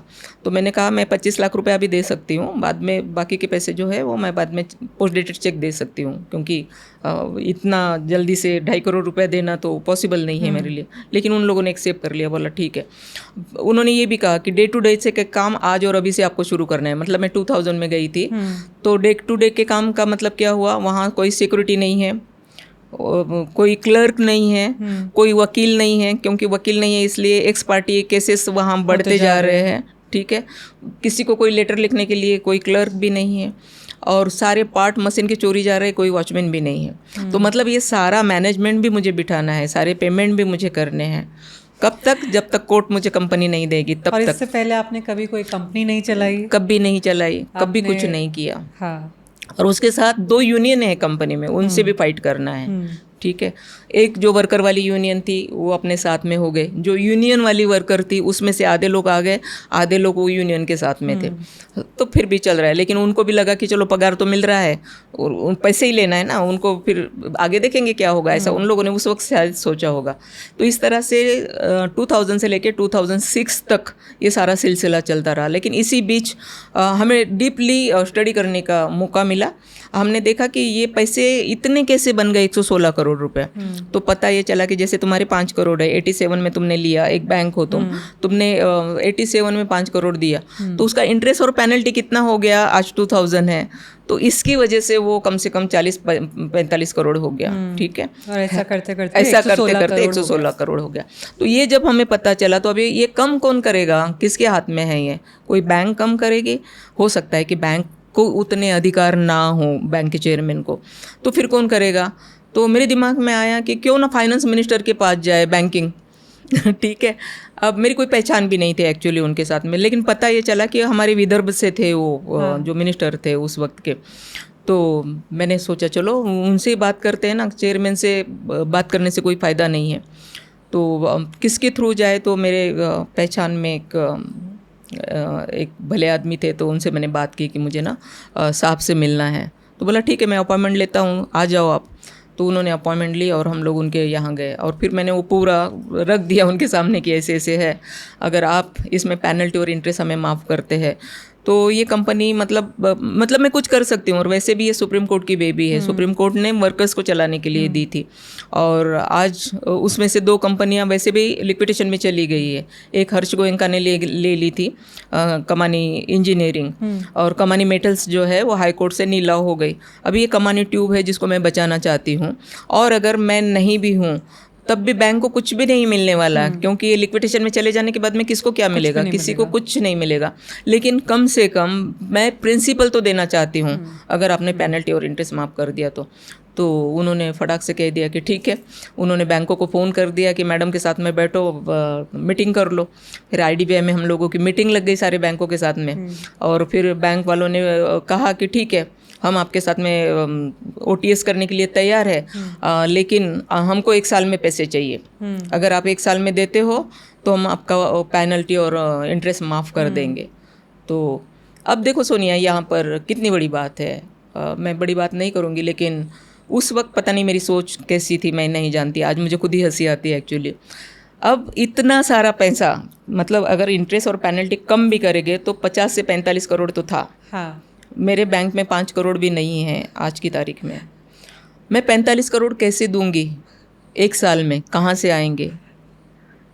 ये हर लेडीज़ के लिए, हर किसी के लिए मैं बोलना चाहूँगी कि ये जो होता है ना, कि कहाँ से आएगा, लेकिन तुम्हारे पास 1 साल है, उस 1 साल में तुम मेहनत कर सकते हो ना, कोशिश कर सकते हो ना। तुम चाहे मार्केट से लो, रिश्तेदारों से लो, जिससे लेना है लो, चाहे कुछ बेचो, तुम्हारे पास जो भी होगा, 1 साल है तुम्हारे पास में, मैनेज कर सकते हो। लेकिन आज अगर तुम डर गए, तुमने ये कह दिया कि मेरे पास तो 45 करोड़ आ ही नहीं सकते, तो मैं भरूंगी कहाँ से 1 साल में, तो 1 साल में तो साहब नहीं दे सकती, प्लीज़ या तो साल बढ़ा के दो या तो मुझे नहीं चाहिए, यही कहोगे ना। लेकिन मैंने कहा हाँ ठीक है, मैं 1 साल में दे दूंगी आपको। तो मेरे जो डायरेक्टर थे बाजू में, बोले क्या आप कैसी बातें कर रहे हो आप, हाँ कैसे दे देंगे 1 साल में। मैंने कहा नहीं, मैं दे दूंगी। और ऐसे करके मैंने उनसे OTS करके ले लिया। क्या मतलब विश्वास अपने आप पे कि मैं कुछ करूंगी, कुछ भी करूंगी, लेकिन इनके पैसे मैं दूंगी। कभी कुछ ऐसे भी आंटी मोमेंट्स थे, ऐसे पल थे जब लगा कि अगर नहीं हो पाया तो क्या करूंगी? कभी ये मैंने ऐसा सोचा लगा? ही नहीं, नेगेटिव बात ही नहीं, बस मैं करूंगी। कहाँ से करूंगी तो पहले ही दिमाग में आता था, हाँ सोनी आई से इतना ले लूंगी, वो है उससे उतना ले लूंगी, मार्केट से उतना ले लूंगी, ठीक है मेरे पास में वो ज़मीन है उसको बेच दूंगी, ये कर दूंगी, इतना तो जमा हो ही जाएगा, ठीक है। नहीं वाली बात ही नहीं है, पहला तो बस ऐसा एक पिक्चर बना लेने का दिमाग में कि ऐसे मैं करूँगी, और बस उसी तरह से। तो मैंने कह दिया कि हाँ बस मैं दे दूंगी 1 साल में। बस बैंक वालों ने OTS कर दिया मेरे साथ में कि ठीक है। मेरे पास में 3 लोगों का ज़्यादा हर्डल था। एक MPT हमारे यहाँ पे है, जो बिल्डिंगें हमारी खड़ी है ना, तुमने देखी है ना, तुम आई थी ना, तो वो जो बलाड स्टेट में हमारी दोनों बिल्डिंगें खड़ी है, तो वो MPT की जगह पे है, तो मुंबई पोर्ट ट्रस्ट। तो मुंबई पोर्ट ट्रस्ट वाले भी बड़े लड़ रहे थे हमारे साथ में कि नहीं, हमारा 1 करोड़ 6 लाख रुपए निकलता है, हमको अभी चाहिए, तभी हम लोगों को आपको सपोर्ट करेंगे, वरना हम सपोर्ट नहीं करेंगे। अब 1 करोड़ 6 लाख रुपए पहले से इनको कहाँ से दे देंगे, क्योंकि हमें तो कंपनी को चलाना है, ये है वो है, तो और पहले से दे देंगे तो पहले ही इन्होंने बोला भी कि अनसिक्योर्ड क्रेडिटर के लाइन में खड़े होंगे, और 1 करोड़ बड़ी रकम है ना, कैसे इनको ये कर सकते हैं। तो फिर मैंने सोचा कि चलो हम चेयरमैन को मिलते हैं, उनको रिक्वेस्ट करते हैं कि आप हमें थोड़ी मोहलत दे दो, पोस्ट डेटेड चेक ले लो वगैरह करके। तो हम चेयरमैन के पास गए, तो क्या जादव नाम था उनका, ठीक है अभी मुझे याद नहीं आ रहा है नाम, रानी जादव।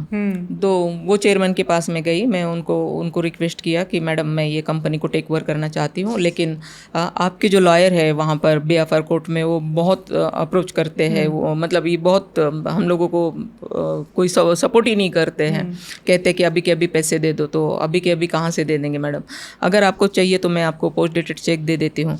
तो उसने कहा कि हमारा कंप्यूटर एक्सेप्ट ही नहीं करेगा, या तो आप DD दे दो या तो आप कैश दे दो, यही 2 चीज़ें हो सकती है, पोस्ट डेटेड चेक एक्सेप्ट नहीं करेगा। तो फिर मैंने उसको कन्विंस किया, मैंने कहा कि मैडम मैं एक महिला हूँ, मैं कुछ करना चाहती हूँ, आगे बढ़ना चाहती हूँ, अगर ये नहीं हुआ अगर ये मान लो कि लिक्विडेशन में कंपनी चली जाती है, तो आप भी कहाँ से कैसे पैसे वसूल करेंगे, नहीं कर सकेंगे ना। हाँ ठीक है कि बिल्डिंगें खड़ी है, उसको कुछ नहीं, और उसमें पूरे भाड़ोतरी भरे पड़े हैं, मतलब इस तरह से भी तो है ना, आप ये वाली बाजू भी देखे।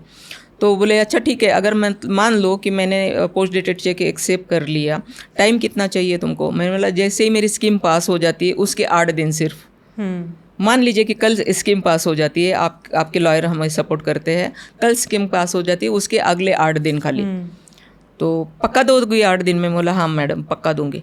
तो उन्होंने राइटिंग में लिख दिया, और मतलब कंप्यूटर एक्सेप्ट नहीं कर रहा ना, तो उन्होंने लेटर पे राइटिंग में लिख दिया कि ये पैसे जो है वो हमें मिल गए, और उन्होंने चेक एक्सेप्ट कर लिया।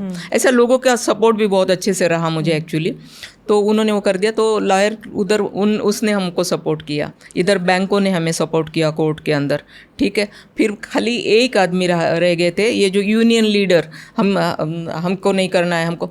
तो जज ने खुद बोला फिर कि तुमको स्कीम नहीं चाहिए, तुमको तुम्हारा पैसा रिटर्न नहीं चाहिए। नहीं साहब पैसा तो चाहिए हमको, पर और ज़्यादा चाहिए। बोला कितना तेरा ज़्यादा निकलता है, जो तेरा निकलेगा वही मांगेंगे ना, तुमने तो अभी ये कर दिया, MOU कर दिया ना कि तुमको 5 करोड़ रुपया तुम्हारा निकलता है, तुम्हें 5 करोड़ रुपया ये चाहिए, और तुम्हारा जो PF है वो 2.5 करोड़ है, तो इस तरह से तुमको उतना ही पैसा चाहिए।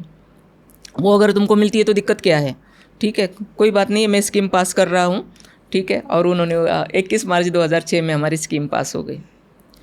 हम इतने खुश हो गए कि अरे चलो बाबा छूट गए एक बार की, मतलब जो होता ना कि एक लाइन में खड़ा रहना है, हर पैसे डूबने हैं, वो भी सारा। और खुशी इस बात की थी कि हमने इतनी मेहनत जो की है वो रंग लाई है, उस बात की बहुत खुशी थी। लेकिन जब ऑर्डर पड़ी तो और दुख में चले गए, क्योंकि उसमें था कि 2011 11 में आपको सिका से बाहर निकलना है। जितने भी प्रॉब्लम है वो सारे सॉल्व करना है। सबसे पहले तो वो सिक कंपनीज सिक कंपनी है, इंडस्ट्रियल कंपनीज एक्ट जो सुप्रीम कोर्ट का है। हाँ, तो सबसे पहला तो तुम्हें फैक्ट्री शुरू करना है, वर्कर को रोजगार देना है, ये पहला काम है। उसके बाद में जितनी भी लायबिलिटी है वो सबकी लायबिलिटी देना है, ठीक है। जो यूनियन ये वो सारा कुछ क्लियर करके आपको 2011 में आना है, से बाहर निकलना है। बाहर निकलना है। तुम्हें यकीन नहीं आएगा, फिर से मेहनत इतनी शुरू हो गई। पहले इतनी मेहनत की थी कि हम लोगों ने सोचा था कि अभी हम लोग कहीं तो भी जाएंगे रेस्ट के लिए, बहुत हो गया रात और दिन मेहनत करते करते, पर नहीं। फिर 2011 में फिर कुर्ला से फैक्ट्री, कुर्ला की जगह वर्कर ने पहले ही किसी को बेच दी थी, तो इसके लिए फिर वो जगह को खाली करना कंपलसरी था। फिर वो जगह हमने खाली की। हमने वाड़ा में, हमारे पास में जगह थी, हमने वाड़ा में फैक्ट्री लेकर गए। 2006 से लेके 2009 तक इतना सारा काम था उसके अंदर, क्योंकि पार्ट सारे चोरी गए। मशीनें सारी जर्मनी की थी, उस ज़माने की मशीनें ली हुई थी। तो और वो जो हमारे यहाँ बाढ़ आई थी तो उसमें सारे प्लान वगैरह जितने भी थे मशीनों के वो सारे बह गए थे। तो नए इंजीनियर को समझ में नहीं आ रहा था, तो इसकी वजह से वो सारा टाइम लग गया उसको मशीनें फिट करने के लिए। और फिर भी हमने 2009 में फैक्ट्री शुरू कर दी। 2011 में सोनिया कोर्ट के मुताबिक हम लोग सिका से बाहर निकल चुके, सबकी लायबिलिटी देके। और मैं तुम्हें एक बात और बताना चाहती हूँ कि जिन बैंकों के साथ में मैंने OTS किया था कि 1 साल में मैं पैसा दूंगी, जब मैंने 1 साल में उनको पैसे दिए तो पता है तुम्हें, उन्होंने प्रिंसिपल में भी मुझे 25% माफ़ कर दिए। वाह आंटी, एक चीज़ जो मुझे और सीखने को मिली इसमें, जो शायद बहुत इम्पॉर्टेंट है बाकी महिलाओं के लिए, एंटरप्रेन्योर्स के लिए, कि हम कई बार शर्म कर जाते हैं मांगने में। हम सोचते हैं कि शायद नहीं मिलेगा, लेकिन आपने कोई भी ऐसा एक, वो कहते हैं ना कि कोई भी स्टोन को अनटर्न नहीं छोड़ा, आपने हर पत्थर को पलटा। आपने हर जगह से जहाँ से भी आप सपोर्ट मांग सकते थे आपने मांगा, तो आपने उसमें कोई शर्म नहीं करी। एंड जो आपने, जब आप कमानी के चेयरपर्सन भी बने, और आपका जो बोर्ड था, जितना मैं जानती हूँ मनन अंकल के साथ भी इंक्लूडेड, शायद सारे इट वाज ऑल मेन, और आप ही शायद से एक वुमेन थी who was leading the board. तो कभी ऐसा हुआ इस पूरे दौरान कि आपके ही टीम ने कभी कहा हो कि नहीं करेंगे, नहीं हो पाएगा, या आपके अगेंस्ट गए, तो आपने as a women how did you lead a team of men? आपने कैसे सारे लाइक एज अ वुमेन आपने सारे मेन को कैसे लीड किया? एक्चुअली सारे मेन जो थे मेरे साथ जो जुड़ गए थे, उन्होंने जब देखा इतनी सारी तकलीफें हैं तो वो धीरे धीरे धीरे सब एक एक करके निकल गए। उन्होंने कहा कि जो भी फंड हम लोगों ने लगाया है तो आप चाहो तो आराम से जब आप सक्सेस हो जाना तब हमें देना, लेकिन अब हम इसमें नहीं रहना चाहते। क्यों कि IDBI खुद कह रही थी कि मैडम, कई बार इधर भी मेरे 1-2 बार मर्डर का प्लान बन चुका था, क्योंकि वो जो जगह कुर्ला की लोगों ने, जो वर्कर लोगों ने बेच दिए थे, जिनको बेचे थे वो भी ऐसे ही थे कि शाम दाम दंड भेद वाले थे। लोग कहते थे कि जहाँ उनकी नज़र जाती वो जगह उनको चाहिए ही चाहिए है। तो अभी कुर्ला की जगह में ऑलरेडी मतलब पेमेंट दे चुके हैं, तो मतलब वो तो जगह उनको देनी ही पड़ेगी। तो IDBI की वो मेरी GM थी, तो मुझे कहने लगे ताई सोड़ा ना, मतलब मराठी में कहा कि क्या कर क्या रहे हो, जान से बढ़कर तो कोई चीज़ नहीं। मैंने कहा नहीं, मैंने ये चैलेंज स्वीकार किया है, और करना भी क्या है जान का, वैसे भी ऐसे जीने से तो अच्छा है ना कि कुछ करके जाओ। तो मुझे तो इसको पूरा करना है, क्योंकि ये चैलेंज मेरा स्वीकार मैंने करना किया है, तो मुझे उसको कंप्लीट करना ही है, हर हाल में करना है, चाहे जो भी हो जाए। तो इसलिए तो मन्नान जी जो थे तो वो तो मेरे साथ थे ही थे, उन्होंने बहुत सपोर्ट किया मुझे, मतलब साथ ही में थे ना, तो एक लगता है ना भाई चलो कोई है। हाँ, तो मैं जो भी कहती थी, कई बार उनका मेरा झगड़ा भी होता था, वो कई बार मना भी करती थी, नहीं नहीं नहीं ये नहीं करना, नहीं नहीं नहीं नहीं वो ठीक नहीं है, ऐसा ठीक नहीं है। तो मैं कई बार उनको समझाने की कोशिश करती थी कि नहीं यही ठीक है, अगर हम इस रास्ते से जाएंगे तो ही जीत पाएंगे, वरना नहीं जीत पाएंगे। तो इसी हर हाल में, और बाकी के लोगों को भी कुछ बातें मेरी नहीं थी, मतलब नहीं ताई जी रिस्पेक्ट बहुत करते थे, इसलिए ज़्यादा उलझना नहीं चाहते थे। उन्होंने सब ने मुझे बहुत रिस्पेक्ट किया, और धीरे धीरे सारे, अभी जैसे कि बहुत सारे लोग जातिवाद के ऊपर भी बात करते हैं, लेकिन मेरे यहाँ पर ब्राह्मण थे जो CGM थे रिजर्व बैंक के, जो रिटायर होकर हमारे यहाँ डायरेक्टर थे, तो बहुत सारी बातें उनसे भी मुझे सीखने के लिए बोली कि किस तरह से मतलब इकोनॉमिक की जो भी बातें होंगी क्या करना है, कैसे करना है। तो इस तरह से उन्होंने बेटी की तरह मुझे संभाला। वो बेचारे थे हमारे साथ में, वो लास्ट तक थे। बाकी जो 10 लोगों की टीम में से खाली मन्नान जी थे बाकी 9 लोग बोले कि नहीं, जब आपके पास में पेमेंट आएंगे तब हमें दे देना, हम नहीं इसमें रह सकते हैं। तो इस तरह से फिर हम 2011 में मतलब सीका से बाहर निकल गए, और जो हमारी मतलब हमारी जो बैलेंस शीट थी जिसके ऊपर 0 था, उसमें 4-4.5 करोड़ रुपए हमारे पास में एक्सेस आ गए। और इस तरह से मतलब 2 यूनियन थे तो यूनियन का भी मसला सॉल्व हो गया। फिर मतलब वो कुछ लीडर रह गए जो लड़ते थे, तो वो कोई बात नहीं है, उनसे मैं देख लूँगी करके। लेकिन बाकी सारे वर्कर मेरे इतने खुश हो गए, वो आए मुझे कहने लगे कि मैडम कोर्ट की ऑर्डर देख कैसी थी, 3 साल में वर्कर को पैसे देने थे, मैंने 3 महीने के अंदर दिए। ठीक है, बैंक को जो हमारा कमिटमेंट था 1 साल में देने का, मैं 1 साल में रुकने की ज़रूरत नहीं समझी मैंने, क्योंकि मैंने पैसों का बंदोबस्त कर लिया था।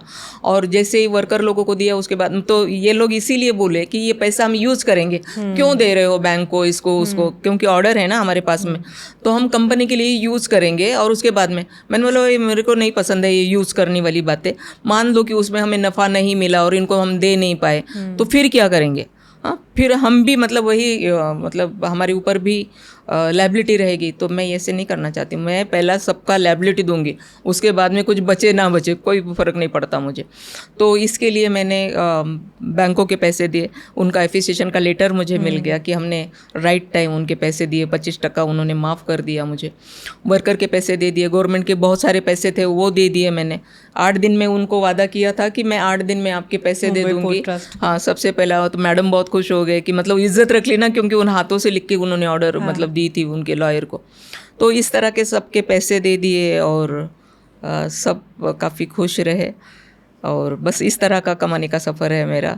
और एक्चुअली देखा जाए तो बहुत सारी बातें हैं बोलने के लिए, जैसा बैंगलोर का प्लॉट मैंने कैसे क्लियर किया, फिर वो जो कुर्ला का प्लॉट ये वर्करों ने बेचा था उसको कैसे क्लियर किया, तो वो सारा बताने जाएंगे तो 2-4 घंटा और निकल जाएगा। आंटी, मुझे इतना कुछ सीखने को मिला, और सबसे ज़्यादा तो मैं ये कहूँगी कि शायद ये एक तरीके से आपकी लाइफ इन इटसेल्फ, आपने लीगल भी सीख लिया, आपने करते करते जो सीए करते हैं उससे शायद से ज़्यादा ही सीख लिया, आपने एमबीए ही कर लिया बिना ये सब फॉर्मली पढ़े हुए। और ये सब चीज़ें सराही भी गई, क्योंकि आपको पद्मश्री से नवाजा गया, आपको नारी शक्ति अवार्ड मिला आपको प्रेसिडेंट के थ्रू, आप भारतीय महिला बैंक के बोर्ड ऑफ डायरेक्टर्स पे हैं, IIM बैंगलोर के आप बोर्ड ऑफ गवर्नर्स पे हैं। तो ये सब चीज़ें एक प्रूफ है इन इटसेल्फ कि आपने जो भी किया अपनी लाइफ की एक्सपीरियंस से सीख के आपने कमानी को निकाला, और आपने इतनी सारी जिंदगियों को संवारा बिना किसी के बाहर के एजुकेशन के, बिना कुछ ऐसे सपोर्ट के जो आपको शायद से पता भी नहीं था कहाँ से मिलेगा, लेकिन आपने सारे दरवाजे खटकाए और आपने सबको साथ में लेके चला। ये मेरे लिए एक बहुत बड़ी लर्निंग है, और शायद जितने भी हमारे ऑडियंस होंगे उनके लिए एक बहुत बड़ी लर्निंग होगी। लेकिन मैं एक ये चीज़ जानना चाहती हूँ कि इतना सब कुछ आप करते हो, आप बहुत ट्रैवल भी करते हो, आप अपने आप के लिए क्या करते हो? अपने एक दिन में आप जब भी उठते हो, आपका दिन में कैसा रिचुअल रहता है कि इतनी सारी चीज़ें करने के बावजूद आप अपने आप को संभाल पाते हो, अपने आप को, अपनी तबीयत को और अपनी इंटरनल हेल्थ को आप ठीक रख पाते हो? आप उसके लिए क्या करते हो? एक्चुअली बीच में तो कभी कोई टाइम ही नहीं मिलता था, जब भी ये बहुत कमाने का काम जब मैं कर रही थी, तो इसके लिए तो 24 घंटे में मुझे ऐसे लगता था कम ही पड़ रहे हैं। मुझे ऐसे लगता था रात क्यों हो गई, अगर नहीं हुई होती तो मेरा ये काम हो गया होता था। मतलब इतना उसमें ऐसा अंदर से जुनून था एक तरह से कि बस इसको होना है हर हाल में। तो खुद के लिए टाइम क्या, खाना तब भी टाइम पे नहीं खाते थे, मतलब इस तरह से। लेकिन अभी ये सारी चीज़ें ठीक ठाक हो गई है, तो मैं अभी सवेरे 5:30 बजे उठती हूँ। मैं करीबन 40 मिनट मैं ध्यान करती हूँ, मेडिटेशन आप रोज़ करते हो? मेडिटेशन मैं करती हूँ। उसके बाद में मैं 1 घंटा योगा करती हूँ, 1 घंटा वॉक करती हूँ। मतलब इतना टाइम तो अभी मैं अपने आप को देने लगी हूँ। और ये सारा करने के बाद में फिर ब्रेकफास्ट वगैरह, और बाद में फिर बस लोगों का मिलना, कंपनी के काम देखना, बस इस तरह से। पर आप दिन के पहले 2 घंटे अपने आप को देते हो? हाँ, 2 घंटे देते हैं। इससे पहले नहीं दी, लेकिन अभी देती हूँ। ये बहुत इम्पोर्टेंट है, अपना इंटरनल एक संतुलन और बैलेंस बना के रखने के लिए। सो हमारा एक CXO टॉक्स का एक रिचुअल है जिसमें हम ये करते हैं कि जैसे आप आज इस एपिसोड पे हैं तो आप अपना एक क्वेश्चन नेक्स्ट CXO को देंगी और जो पिछली CXO है उनकी तरफ से एक क्वेश्चन आपके लिए है। आपको ये नहीं पता होगा कि कौन है CXO, बट आप को एक क्वेश्चन मैं आपको बताऊंगी। सो नेहा सिंह थी ट्रैक्शन की CEO एंड को फाउंडर। उनका क्वेश्चन ये है कि अगर आप अपने 20 साल, अगर आप अपने आप को देखें 20 साल की एज पे, तो आज जहाँ पे आप हैं उस अवेयरनेस से, उस नॉलेज से आप अपनी 20 साल जो आपकी एज पे आप जब थी, आप उसको क्या एडवाइस देना चाहेंगी? मैं यही चाहूँगी कि जिस तरह से मैं जी हूँ, अगर उसमें से तुम कुछ लेना चाहते हो तो मेरे ख्याल से बहुत कुछ सीख सकते हो, है ना। क्योंकि ऐसी लड़की जिसके पास ना कोई एजुकेशन है, ना कुछ बैकग्राउंड है, कुछ भी नहीं है, उसके बावजूद जैसे कि तुमने गिनाया है कि मैं IIM बेंगलोर के बोर्ड पे हूँ, मैं मतलब बहुत कुछ सभी को पता है। यही नहीं, जिन रोडों पे मैं चलने के लिए डरा करती थी, मेरे कंपनी के नाम पे 2 रोड है, ठीक है, जहाँ मैंने 100 रुपये नहीं देखे थे, आज हज़ारों मतलब करोड़ों रुपए मैं गिनती हूँ, डील करती हूँ। तो ये सारा जब मैं कर सकती हूँ, एक ऐसी लड़की, यूँ कहो कि उसके पास कुछ भी नहीं है, जीरो भी नहीं है। आज अलग चीज़ है कि वो जीरो किसी भी आंकड़े पे लग जाए तो उसकी कीमत बढ़ जाए, लेकिन जीरो भी नहीं थी। तो जब मैं कर सकती हूँ तो तुम क्यों नहीं। तो उस 20 साल की लड़की के पास में आज के दौर में हर वो चीज़ है, एक स्मार्टफोन है, अगर उसी में देख ले कि अपने आप को क्या करना है तो बहुत कुछ चीज़ें उसमें भी मिल जाती है। तुम्हारे पास इंटरनेट है, तुम्हारे पास में हमारे पास में लेटर लिखो किसी को तो नहीं था। हमारी जो ज़िंदगी है तो वो ऐसी थी, ढूंढो तो राख के ढेर में चिंगारी भी ना मिले, ऐसे उस अंधेरे से निकल के अगर जब हम इस तरह की रोशनी बन सकती है तो तुम 20 साल की लड़की, आज जो सारा कुछ गवर्नमेंट तुम्हारे साथ है, समाज तुम्हारे साथ है, घर में माँ बाप तुम्हारे साथ में है, कौन ऐसा है जो तुम्हें सपोर्ट नहीं करता। हमारे टाइम पे कोई भी नहीं था, घर से भी सपोर्ट नहीं था। तब अगर हम ये कर सकते हैं तो तुम क्यों नहीं कर सकती। तुम कर सकती हो, सिर्फ अपने आप को पहचानो, अपने विश्वास को जगाओ, अपनी हिम्मत को बढ़ाओ, ईमानदारी और मेहनत से काम करो, यकीनन मंजिल मिल जाएगी। बहुत ही ब्यूटीफुल मैसेज आंटी। शायद सारी 20 साल की लड़कियों को ये सुनना चाहिए और सुनेंगी। कल्पना आंटी, आपने अभी हाल फिलहाल दलित विमेन एंटरप्रेन्योर्स के लिए इंडिया नेटवर्क के साथ एक नया प्रोग्राम लॉन्च किया है। तो उससे क्या फ़ायदा होगा दलित वुमेन एंटरप्रेन्योर्स को, और ये किस तरीके से आप आगे बढ़ा रही हैं इस पूरे मुकाम को कि वुमेन एंटरप्रेन्योर्स को और ज़्यादा बढ़ावा देना है। तो उसके लिए आप क्या करने वाले हैं इंडिया नेटवर्क के साथ? एक्चुअली मैं ये चाहती हूँ कि जो महिलाएं शहरों में हैं तो वो तो बहुत सारी चीज़ें सीख ही रही है, समझ ही रही है। हमारी बहुत सारी महिलाएं बहुत आगे बढ़ भी चुकी है, लेकिन बहुत सारी महिलाएं ऐसी है जिनके पास में जो स्कीम है वो वहाँ तक पहुँचते नहीं हैं, उनको करना क्या है मालूम नहीं है, ठीक है। क्योंकि हर चीज़ हर कोई नहीं देखता ना, हर किसी के पास में वो इंटरनेट देखो या वो कुछ पढ़ो, ऐसा नहीं है। तो ऐसी जो महिलाएं हैं उनके लिए खासकर हम लोग काम करना चाहते हैं। हम चाहते हैं कि वो भी ज़िंदगी में आगे आए, वो देखे कि दुनिया कहाँ जा रही है, क्या करना है, महिलाओं की क्या स्थिति है, वहाँ से वो उभर कर कैसे बाहर निकल सकती है। तो बहुत सारी चीज़ें हैं करने के लिए, तो क्या वो कर सकती है, उसकी इच्छाओं के अनुसार हम उनको ढालने की कोशिश करेंगे कि ये चीज़ है, तुम्हें क्या पसंद है, अगर ये करना चाहते हो तो ये करो, ये करना चाहते हो तो ये करो। तो उनको प्रशिक्षण भी दिया जाएगा, उनको आगे बढ़ने के लिए हर तरह की मदद भी की जाएगी, और इस तरह से हम उनको आगे लेकर आएंगे।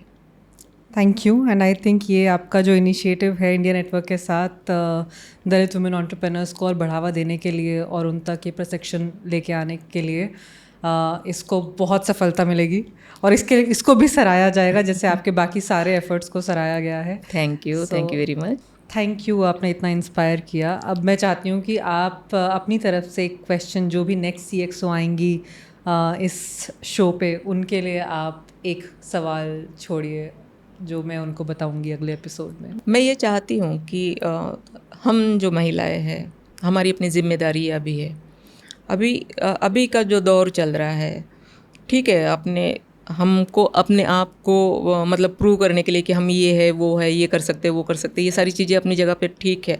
लेकिन उसके बावजूद भी मैं ये चाहती हूँ कि कोई लेडीज़ ऐसा जो अपने घर को भी संभाले, ठीक है, और अपने फ्यूचर को भी संभाले।